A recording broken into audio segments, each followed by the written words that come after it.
Tu penses que je suis un monstre, et tu as peut-être raison. Mais les véritables monstres ne sont jamais totalement dépourvus de sentiments. Je crois qu'en fin de compte, c'est ça, et non pas leur aspect qui les rend si effrayants.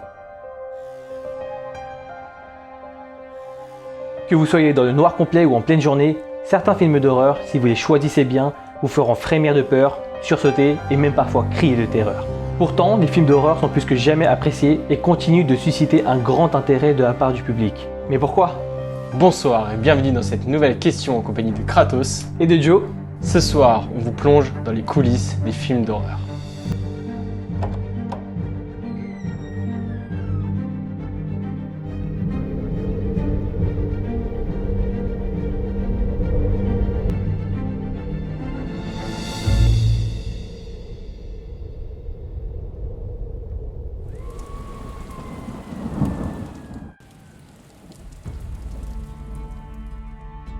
Les films d'horreur ont pour principal objectif de faire peur au spectateur, alors que celui-ci sait très bien que tout ce qu'il regarde n'est pas réel. Le premier à y penser fut Georges Méliès en 1896 avec Le Manoir du Diable, premier film d'horreur de l'histoire.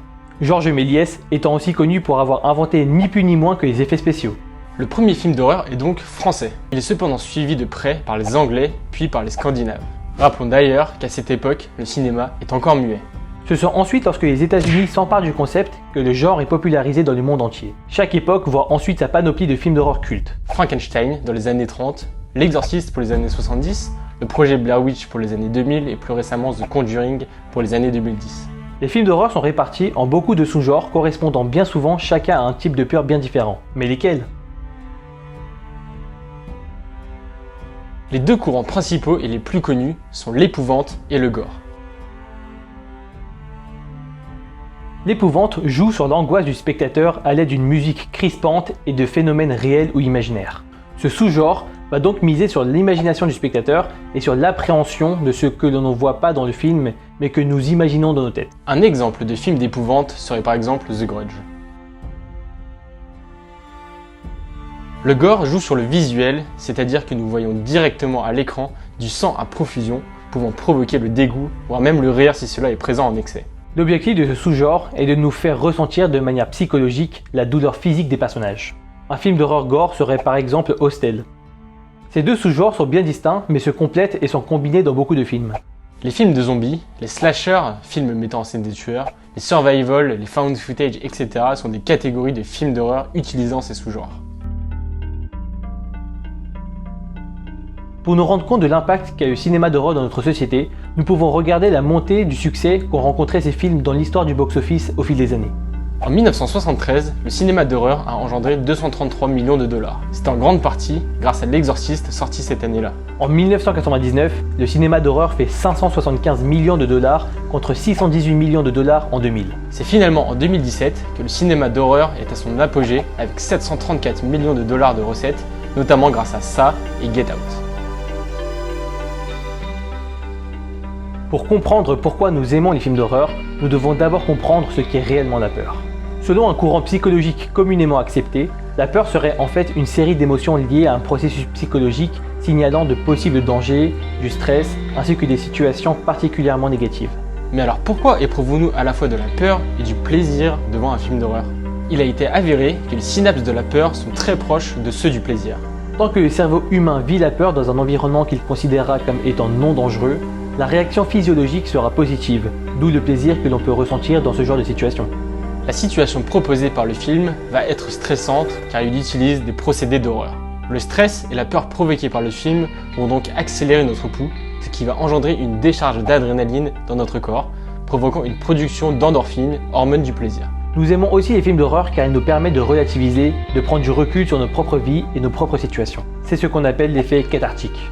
Selon le sociologue Luc Boltanski, avoir sous les yeux la triste preuve de l'extrême fragilité de l'existence rend soudain exaltant le sentiment d'être en vie. Après avoir vu les situations horribles et terrifiantes dans lesquelles sont mis les personnages du film, nos angoisses réelles de la vie de tous les jours sont minimisées. C'est pourquoi regarder un film d'horreur dans une période de la vie stressante, comme par exemple une période d'examen, serait apparemment conseillé.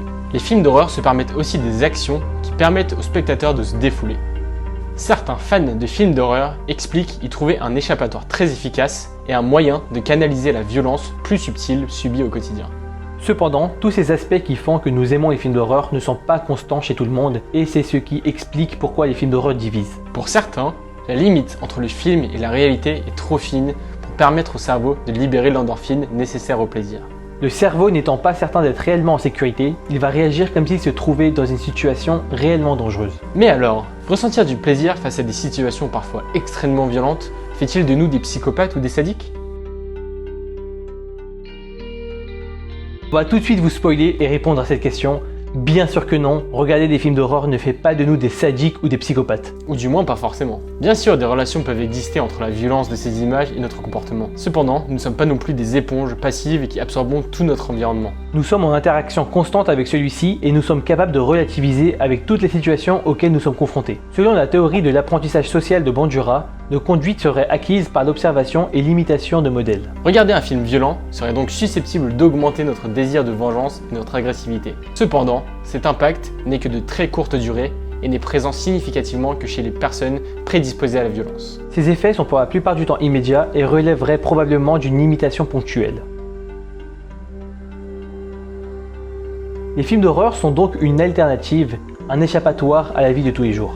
L'être humain a toujours cherché à trouver des moyens d'amplifier ses émotions à l'aide de toutes sortes de divertissements. Les films d'horreur sont un moyen facile d'amplifier des émotions telles que la peur, la tristesse, la colère ou encore la joie, tant que nous savons que ce qui se passe dans les films est irréel et que nous le regardons dans un environnement sécurisé. Ressentir du plaisir à regarder ces films d'horreur est totalement normal et s'explique par la production d'endorphines dans notre corps due à la décharge d'adrénaline provoquée par le stress et la peur. Mais nous qui avons tant observé ces personnages de films d'horreur, savons-nous comment nous réagirions face à de tels dangers?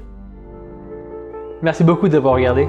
Et n'oubliez pas de liker la vidéo, de vous abonner et de vous abonner à mon compte Instagram aussi.